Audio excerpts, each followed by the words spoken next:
U20 한국 대표팀 에이스 배준호 선수의 에콰도르전 골이 일본에서도 화제입니다.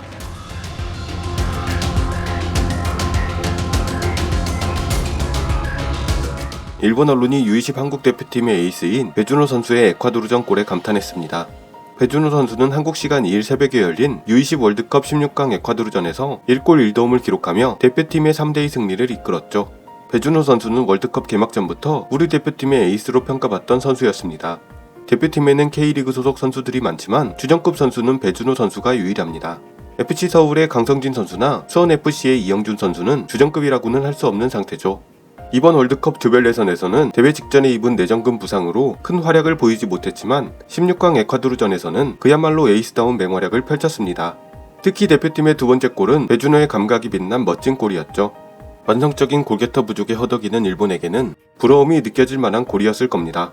특히 이번 대회에서는 일본 대표팀 선수 중 골은 제쳐두고 슈팅조차 2개 이상을 때린 선수가 단 한 명뿐이라고 하네요. 배준호의 골을 집중 조명한 일본 언론의 기사와 기사에 달린 댓글 반응을 전해드립니다. 그리고 영상 후반에는 세리에A 최고 수비수로 뽑힌 김민재 선수에 대한 반응이 이어집니다. 어제 영상으로 전해드렸습니다만 일본 언론의 기사와 반응을 좀 더 보고 싶다는 시청자 여러분의 요청이 계셨기에 어제 영상 이후에 나온 기사와 반응을 추가합니다. 그럼 먼저 U20 대표팀 배준호 선수에 대한 일본 언론의 기사부터 보시죠. 화려한 테크닉, U20 한국 대표 10번의 골이 대단, 상대 수비수를 농락한 날카로운 페인트. 아르헨티나 U20 월드컵 16강전 U20 에콰도르 대표 대 U20 한국 대표의 경기가 현지 시간 1일 산티아고에서 열렸다. 이 경기에서 U20 한국 대표 미드필더 배준호가 화려한 골을 넣었다. U20 한국 대표는 11분에 이영준의 골로 선제. 한 점을 리드한 8분 뒤에 배준호가 반하게 만들었다. 19분 적진 오른쪽 측면에서 스로인을 넣은 박찬우가 동료로부터 다이렉트 패스를 받아 조금 옮긴 후 페널티 아크 바로 앞에 위치한 배준호에게 패스를 보낸다. 등번호 10번은 발바닥으로 긁으며 돌아서는 화려한 트래핑으로 앞을 향해 페널티 지역 안으로 침입하고 날카로운 킥 페인트로 상대 수비수를 따돌린 후 침착하게 골 오른쪽으로 결정지었다. 이로써 U20 한국 대표가 리드를 2점으로 벌렸으나 36분 페널티킥을 헌납하며 실점. 2대1로 맞이한 48분에 최석현이 넣어 3대1이 된 후 84분에 한 점 차로 좁혀졌으나 U20 한국 대표가 달아나면서 3대2로 승리를 거뒀다. 기사에 달린 댓글 반응입니다. 첫 번째 골의 어시스트도 정확도 높았고 트래핑에서 킥 페인트 그리고 슛까지 일련의 움직임의 퀄리티가 높았다. 이 선수는 K리그에서도 경기에 나오고 있는 만큼 잘하네. 한국의 선수는 선취점을 올렸던 중앙 공격수 등 좋은 선수가 많아. 한국의 2세대는 파리올림픽 세대보다 강하지 않을까? 자신있게 플레이하고 있는 것이 표정에서 전해진다. 일본의 U20 세대는 공격진이 미덥지 않고 10번 타입의 선수도 없어. 이 기사에 이런 댓글을 쓰는 것은 적합하지 않을 수도 있지만 예전 U20 월드컵에는 마라도나, 피구, 사비, 메시 같은 명선수가 나왔었지만 이제는 옛날 일.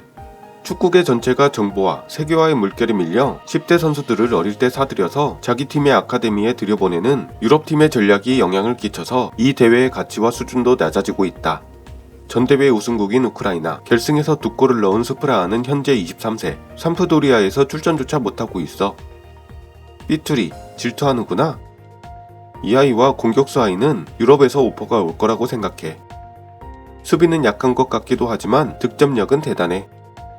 일본의 파리 세대와 U20 한국팀이 싸우면 2살 정도 많은 일본이 고전할 것 같아. 일본 축구의 미래는 암흑으로 향하고 있다. 동영상을 보고 왔는데 평범한 페인트였다. 수고했네. 오케이, 수고하셨습니다. 투갈못이라는 걸 잘 알겠습니다. 아마 당신은 그 페인트를 할 때 보리발에 걸려서 넘어질 것 같네요. 그래. 이게 평범해 보일 정도로 네가 투갈못이라는 걸 잘 알겠다.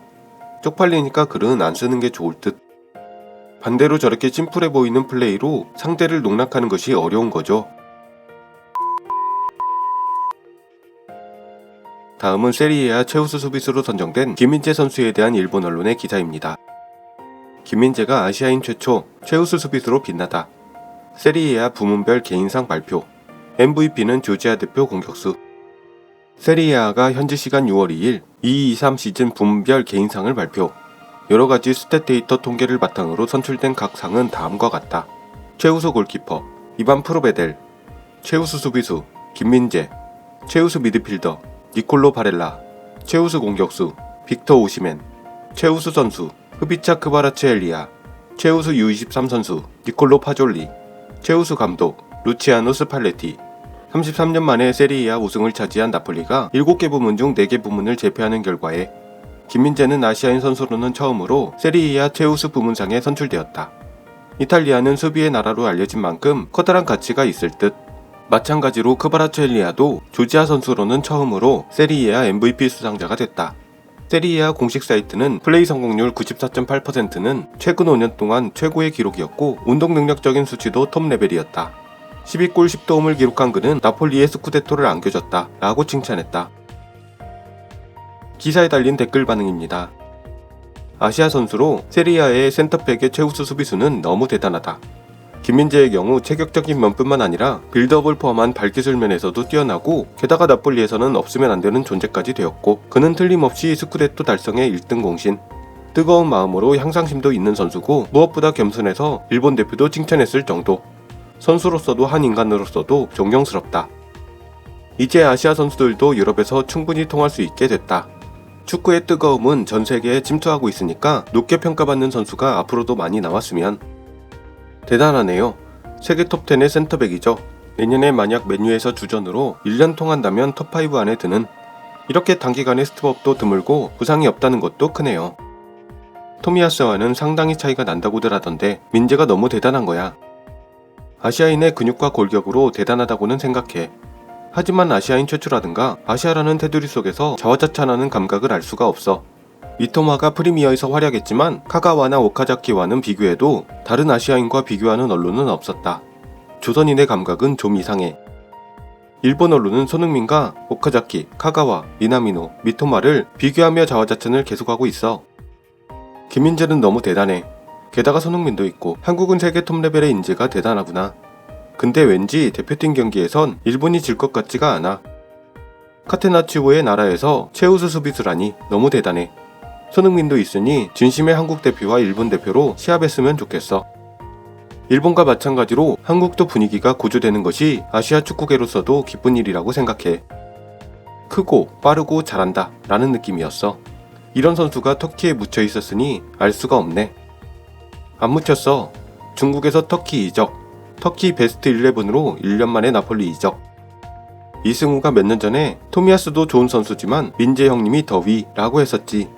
당시에는 무슨 말이냐 이 자식 라고 생각했었는데 토미야스는 부상 체질을 어떻게든 하지 않으면 이승우의 말대로 되고 말 거야. 이승우의 안목이 옳았다. 가장 가치 있는 아시아인입니다. 올 시즌은 별로지만 손흥민 쪽이 더 가치 있어. 3일 스카이 스포츠의 프란체스코 모두뇨 기자는 김민재는 맨유로 간다. 또 다른 프리미어 구단이 그를 맨체스터에서 빼내려고 했지만 실패했다. 그 구단은 바로 토트넘이다. 토트넘 역시 김민재와 계약하려 시도했다. 그러나 김민재는 토트넘을 거절하고 맨유로 이적한다 라고 보도했습니다. 김민재 선수는 맨유 이적이 점점 가까워지고 있는 듯 하네요. 김민재 영입 기회를 몇 번이나 놓친 토트넘은 결국 리그에서 적으로 만나게 되겠군요. 다가올 새 시즌이 더욱 기다려지는 이유입니다. 오늘 영상은 여기까지입니다. 시청해주셔서 대단히 감사합니다.